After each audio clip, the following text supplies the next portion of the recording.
First off, if you hear a cat, I want to apologize.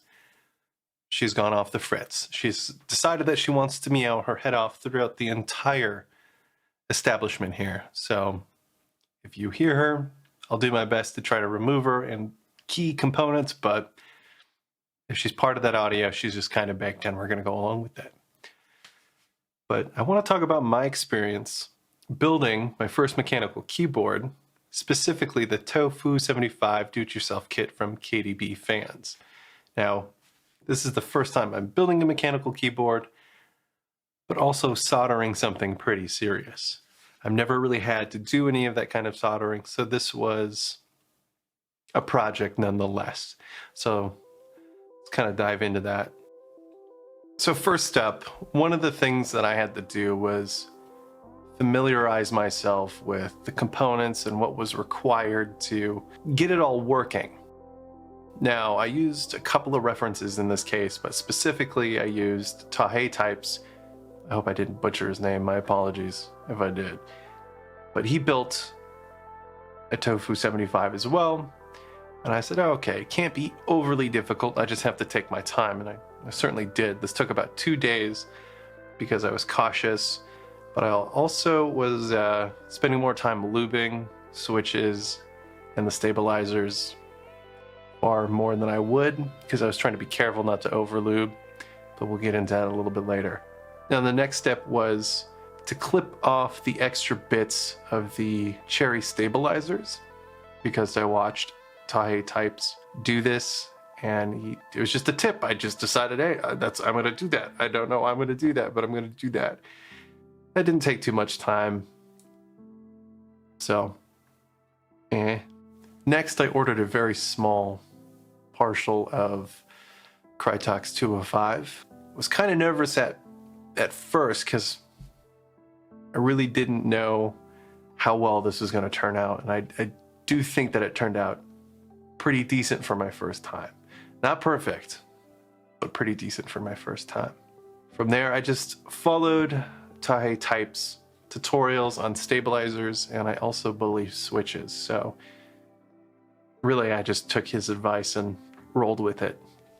I do believe at one point, a lot of the lubing that I performed wasn't even, and then I tried to reclaim it by brushing most of it away, taking a different brush, or the same brush, but taking a paper towel and then just trying to get the extra Krytox off of there.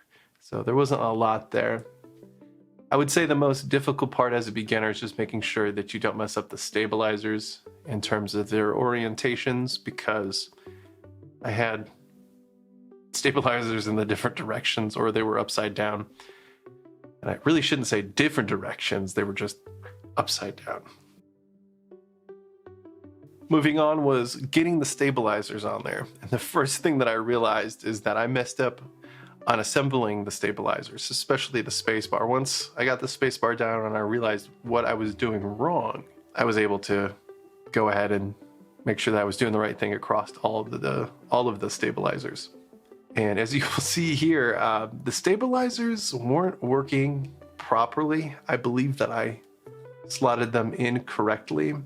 So I had to go back and just watch a couple of live streams and tutorials to make sure that I was following along exactly what other people were doing. So yeah, a little bit of mishap. And if you're curious, one of the big things that was happening is that the spacebar wasn't moving. So the stabilizers were in a fixed position. And I believe that I had it slotted correctly, but that was not the case. Eventually I watched TOFU84 again, and I watched him a little bit more carefully and how he's placing it. And his technique for stabilizers was actually well thought out and simple. I liked how he tipped it upside down and he just threaded it through. He told you exactly where to put it, and that's what I did. So then once I got all the stabilizers down, I put all of them in. Well, I should say I lubed all of them and then I placed all of them in.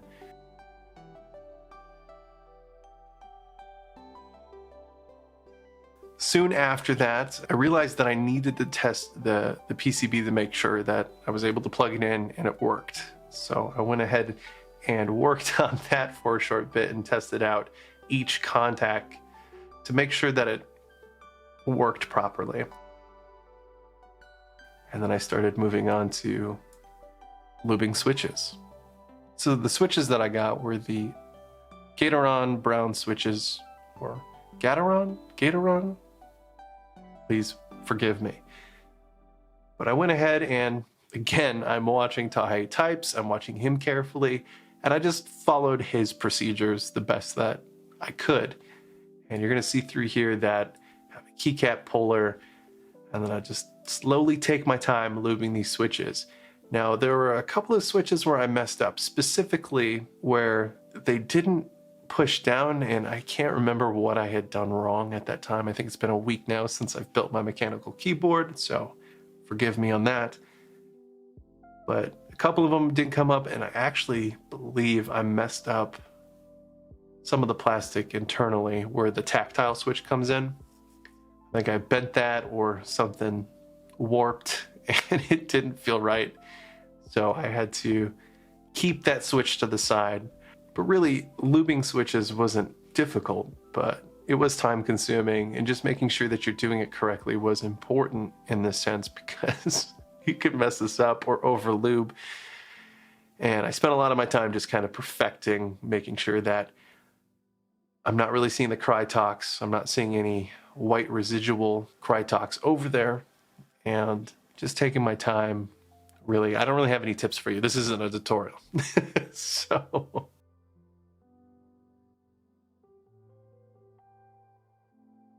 then from there, you're just going to see me go through all of these switches, work on these, and really that's it. I mean, lubing switches isn't a hard task to perform. It's just a long task to perform. I think I took an entire day just to lube switches, and I wasn't consistent across all of them. So, but the outcome of those switches sounded good to me, and that's what's most important here.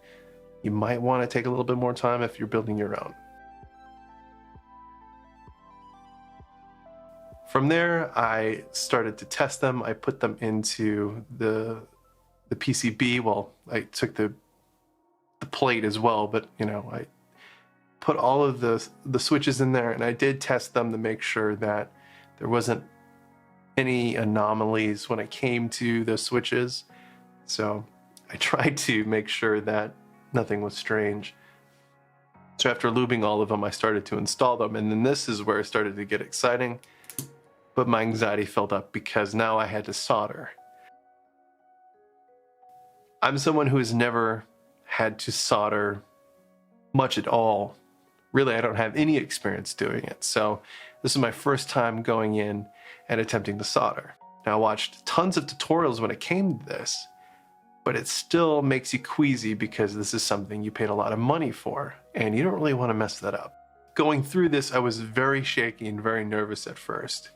And I do believe that I probably put too much solder on a couple of joints from here to there, but then I used a soldering wick to take some of that away, and I refined the entire board later. But for the most part, going through it slowly helped out.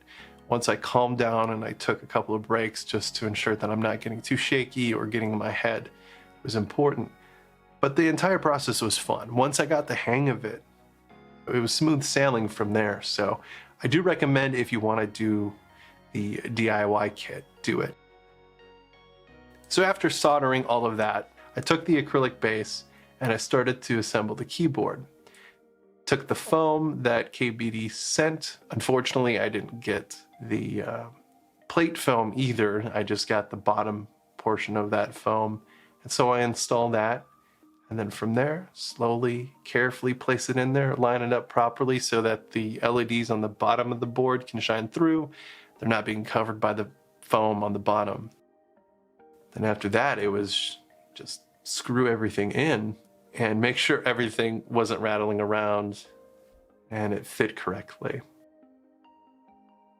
Once everything fit correctly, I plugged it in again just to make sure that everything worked. And then it looked good. That was the most important thing. Does it look good? Do I need to change anything? Because I did have to move the foam around to make sure that it didn't get in the way of the LEDs on the bottom. Soon after that, I started to put the keycap set together onto this board.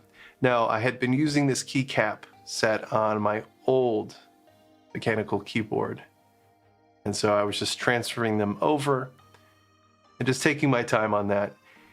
So there is one blunder that I made, and that was during the installation of the switch and soldering. I didn't really realize this until I got everything fully assembled, and that was the caps lock key.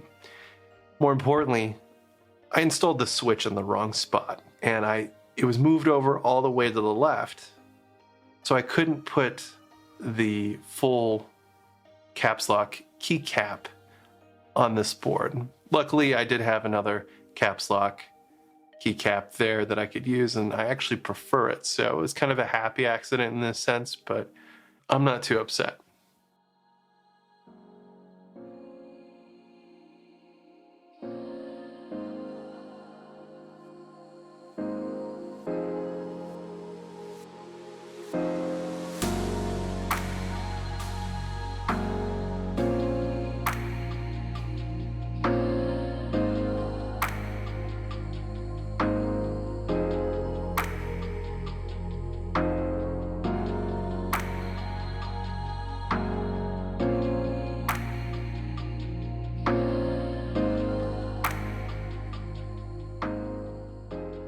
So there you have it. Here's the fully assembled keyboard.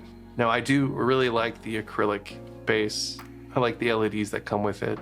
I like the VIA software. It made it extremely easy to test all of the keys, but also to change the color scheme of those LEDs. But either than that, I'm really happy. It glows, it pops, and ultimately it sounds great. I mean, it's not perfect. I'm sure that there could be more work done to it, but as my first mechanical keyboard, I have to say, pretty proud of myself. And I learned how to solder, and I got a little bit of experience out of that.